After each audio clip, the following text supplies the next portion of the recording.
we can probably start. So, welcome to the post-T session. So, the first talk is by Prakash Gaikwad on the evidence of late reionization. Prakash.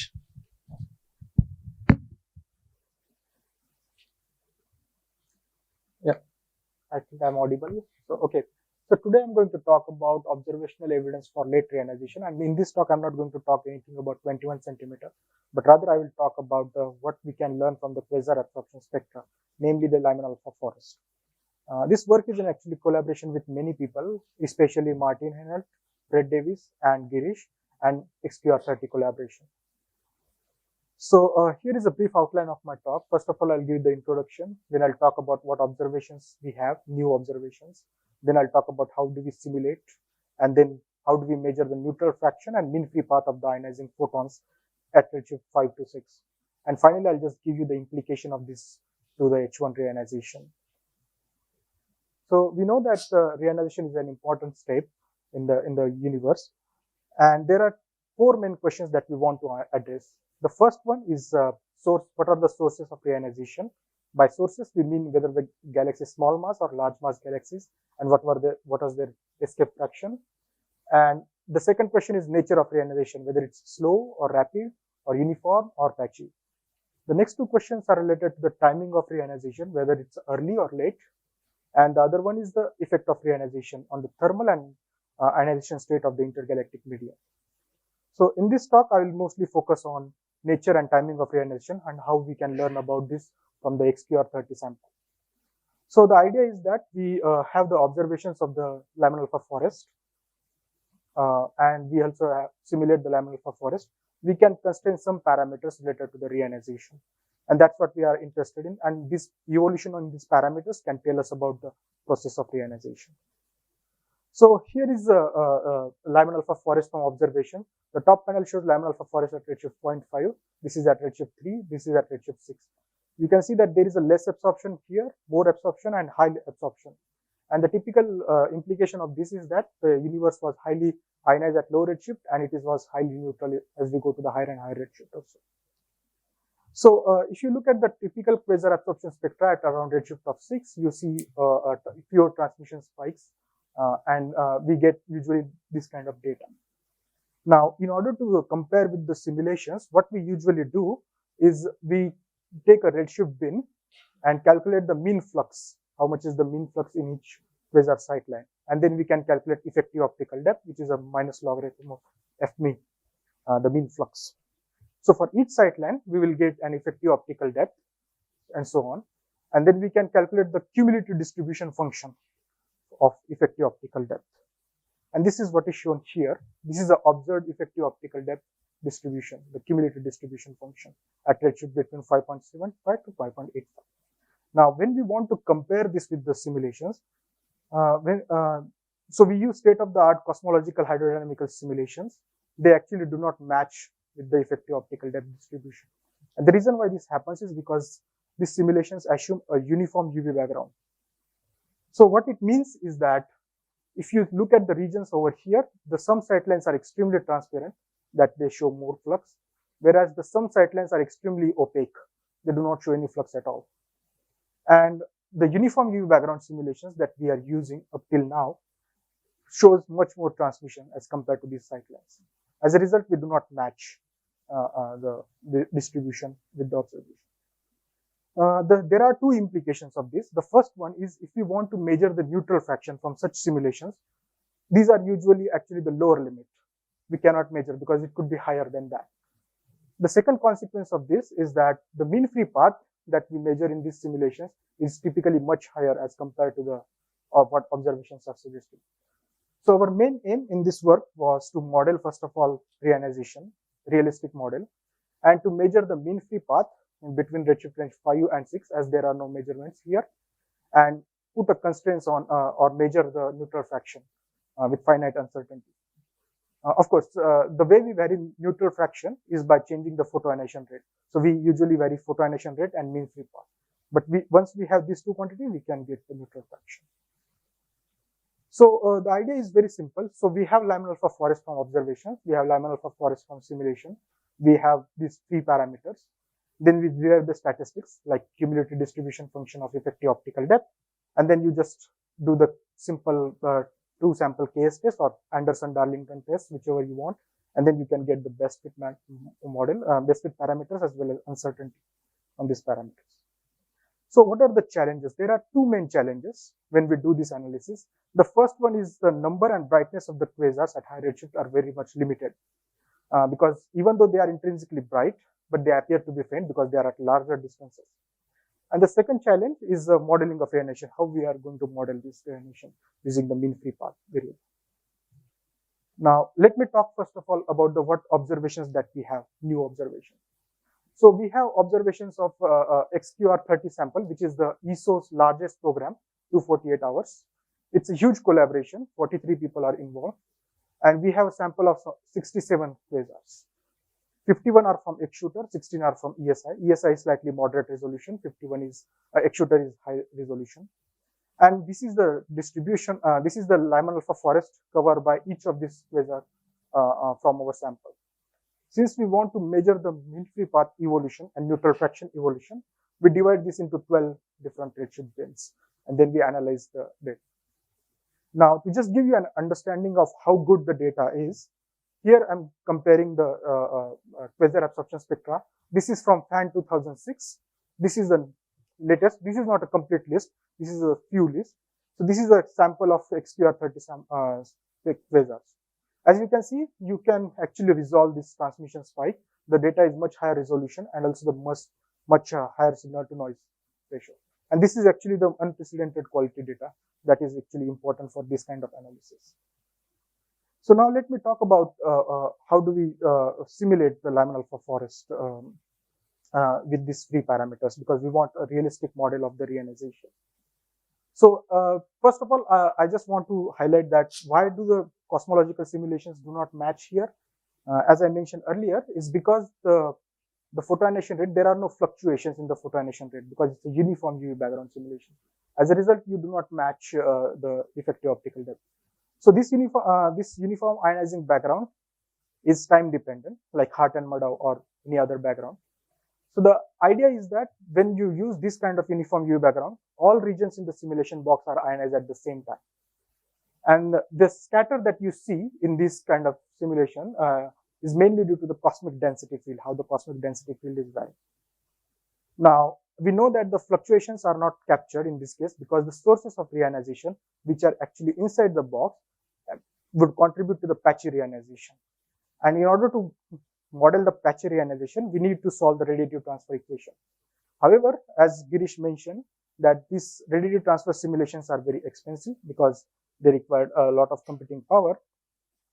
So it is not actually straightforward to vary a large parameter space, for example, mean free path and neutral fraction.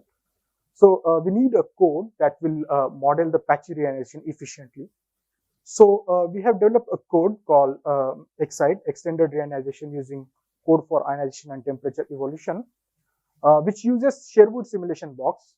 Sherwood is a dark matter plus baryon simulation performed with Gadget 3. And we post-process them with EXCITE. So EXCITE is actually a semi-numerical ray tracing code, which takes halo catalog, baryon density field, and mean free path as the input parameter, and it produces the ionizing fluctuations maps, the neutral fraction as well as the fluctuations in the photoionization rate. Now, why this is actually important, this EXCITE, we actually use the efficient octree summation in order to calculate the contribution from various sources. So if you remember Girish's talk, the ray tracing codes are usually scaled as n cell into n source. EXCITE scales as n cell into log of n source because we are now using the octree. And this octree makes it much efficient. So we have generated around 700 models with varying mean free path, and it took only 1.2 million CPU hours. To just give you an idea how it compares with the self-consistent radiative transfer simulations like ATON. So here I'm showing you the photoionization rate fluctuations from ATON, and this is a neutral fraction. And as you can see on the large scale, you see a very good match between the two. On small scale, we see a somewhat fluctuations, more fluctuations in the EXCITE, but that are due to the M1 closure versus ray tracing implementation in the EXCITE. So how does this solve our problem of reionization? of matching the effective optical depth distribution. So when we account for the patchiness of the reionization, what we get is the fluctuations in the photoionization rate, and as a result, we get the fluctuations in the neutral fraction. So if a sight line passes through a very highly ionized regions like this, you will get more transmission. On the other hand, if the sight line passes through neutral regions, you will get much more dark trough, which are seen something like in observation. So this is observation, this is excite simulation. So, so the question is, what controls the fluctuations in the ionizing radiation field? And it's the mean free path. So here I'm showing you an example of a very small mean free path, slightly large, and it's here very large mean free path. And because of this change in the mean free path, you see there is a fluctuations. So how does these fluctuations affect the effective optical depth scatter? So here I'm showing you the effective optical depth scatter for these three models. And you can see that the scatter is much more when there are more fluctuations, and the scatter is less when the mean free path is very large. So this is the reason why we can use mean free path, we can constrain mean free path from the effective optical depth distribution. Just to sake of completeness, if you change the photoionization rate, it will not change the shape of the effective optical depth distribution, but it will just shift. So these two quantities, the mean free path and the photoionization rate, are actually can be used to constrain from the effective optical depth scatter.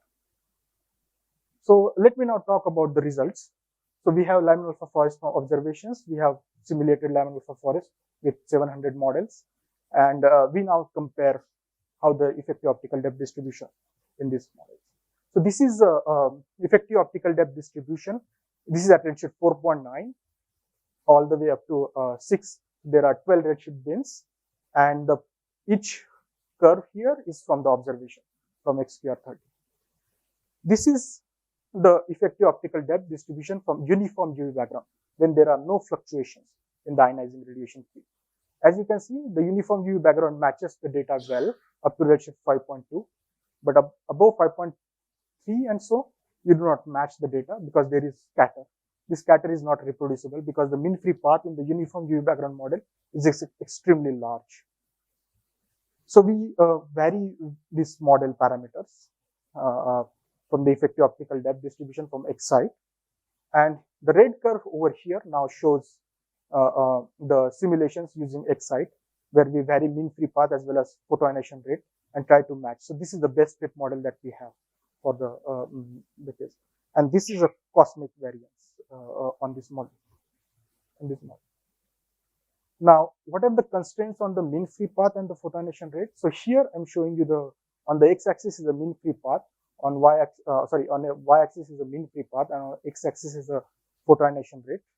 And these are the constraints now that we get from the matching the simulations with observation. As you can see over here, the mean free path is actually systematically decreasing with increasing redshift. And using this, you can also translate it to the measurements of the neutral fraction. So here I'm showing you the plot where there is evolution from redshift range say 5 to redshift range 6.5 or so. The top panel shows the neutral fraction evolution, mean free path evolution, and gamma H1, the photoionization rate. These are the measurements from the literature. So these are mostly limits. Here there are not much measurements. There are some measurements in the photoionization rate here. And these are our measurements from this analysis. And the uncertainty given in the neutral fraction, mean free path, and photoionization rate account for all possible observational as well as modeling systematics. And one point to note here is that you can see a sudden drop here, and this is where we think that the reionization is completed. So we use Girish's 2019 model, Aton model, and see how the evolution of these parameters look like in this Aton model. And what we see is that this is actually matching very well with Girish's model, but slightly the reionization is slightly early in the Girish's 2019 UV background model. So then Girish has already run some new Aton models, and we just check which one of them is matching the best. And here in this panel, I show 3 models. One with very late reionization. This is slightly intermediate. This is very early reionization. And as you can see, the early reionization, one of the early reionization model is matching very well with the data. And since there is a slight drop here, and also uniform UV background models match here, what this suggests is that the reionization is completed around redshift of 5.2 or so. We also use state of the art all the simulations that predict these quantities: neutral fraction, mean free path, and photonation rate. So here I show the evolution of these quantities from 5 different simulations. So first is new atom that we run. This one previous atom model that we run in 2019. The flex RT is another model. CODA 3 is another self-consistent model, radiative transform model. And this one is a Thiessen simulation. So what we find is that the Thiessen is actually matching well, of course, with slightly early reionization. The CODA 3 model is actually have a very sharp change in the neutral fraction, and it's slightly early. In the case of flex RT, it's actually way off. It's very late reionization kind of model. So this is actually final slide of my talk. So I just want you to take 3 points from this talk. The first one is we use XQR30 sample. We model the reionization and we measure these parameters with finite uncertainty between redshift range 5 to 6 or so. And these measurements are suggesting that it's a late reionization. It's a bit gradual reionization, but not too rapid like the one predicted by the CODA 3 simulation. Thank you.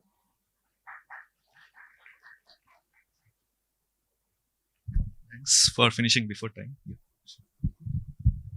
That tau distribution, is it same for all redshift beams? So you choose some. You mean you choose 2 vertical line that region. Is it true for all? So I choose 12 different redshift at the beginning. At the beginning. That was just to illustrate. Okay, so that is true for all. The shape is true for all beams, is it? All beams? All beams, redshift beams. No, shape is different, right? Shape becomes different. Okay, this shape, yeah. Yeah, this that's what. Let me show you. This shape is different, right? Okay. It differs a lot. Okay. So it's a redshift evolution of the mean. And also, this will depend on the number of samples. Also, is it? So when I compare, I always compare the apple-to-apple comparison. If there are 30 sightlines, I will take 30 sightlines in simulation box and then calculate the cosmic values. So this is accounted for. But that 30 samples. So if it is more number of samples present, that statistics may change. The distribution may change. Is it? No, that's the thing. Because so earlier results were from 10 or 12. We increased it to 30. Then it did not change. We increased it to 66. It did not change. Okay. So the quality of the data is improved quite a lot. So due to its lower optical depth, the Lyman beta is always a better probe than Lyman alpha for this remaining neutral islands. So I just wondering how that fits in your model. Okay, I have not compared the Lyman beta, but the problem is that if you want to understand the Lyman beta, you also understand the foreground Lyman alpha. Because when you see observationally, you don't see just the Lyman beta, it's contaminated by the foreground Lyman alpha. So I have to model the both at the same time. And I do not have the model for both, at the similar time. So it's a bit tricky. And this is not much cleaner way of doing the things. That's what we mean. Okay, thank you. Yeah, Prakash, so when you say late reionization, do you mean that the 90% from 90% ionization to almost 100% ionization takes place between redshift 6.5 to 5.2? Okay, let me, thanks for this question. So what my definition of late reionization is following. So here I see this is a plot of the effective optical depth distribution. Here you can see the uniform UV background is not matching with the data. It is matching at redshift 5.2 and below, and that's what my definition is.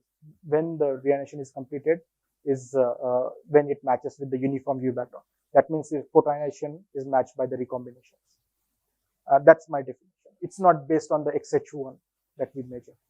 But if I look at your ionization fraction versus redshift plot, yes, yeah, So first top left panel. Yes. So that those FH1 Is FH1 0.1, value is 0.1. around 0.1. 1. So that's already 90% ionized by Yes. reactive 6. Yes, exactly. Okay. That's right. But from 90% to 100%, it Yeah, because this is the IgM is in photoionization equilibrium. I see. That's why you do not see any evolution at all. Okay. Yeah. And another question is this mean free path lambda m. So mean free path of UV photons, right? Yeah, So, yes. so does it mean hydrogen ionizing photons. does it mean that the size of ionized regions are of the order of that length? I will not say the size of the ionized regions because overlap has already occurred in these cases. So I would say it's the distance between the Lyman limit systems, average distance between the Lyman limit system. Okay, so high density H1 regions. Exactly, because this is after overlap has happened. Overlap is significant, right? It's 0.1, so 90% ionized. Thank you. Yeah. Okay, last question. So hello, about the mean free path. So you may be aware that there are some recent estimates at redshift greater than 6, which tells Mean free path estimate at redshift greater than 6. yes, so or of the order of 5.6, in between 5 and 6, or around No, 6. there are not measurements between 5 and 6. I guess it's from Becker or something like No, that. this is the Becker one. Yes. Oh, This yes. is the That's Becker what one. I would This like is to know. Becker one. It At was redshift 6. it was providing, I guess, a bit slightly lower mean free path than Yeah, so the Becker mean free path measurements are measured in a quasar proximity region at 912 angstrom. Now they have to model the quasar proximity region, which resides in the high density region, and then they have to correct for how much is the ionizing radiation coming from the quasar itself, and this is slightly uncertain at this rate. Okay, so you are telling that your thing is more robust.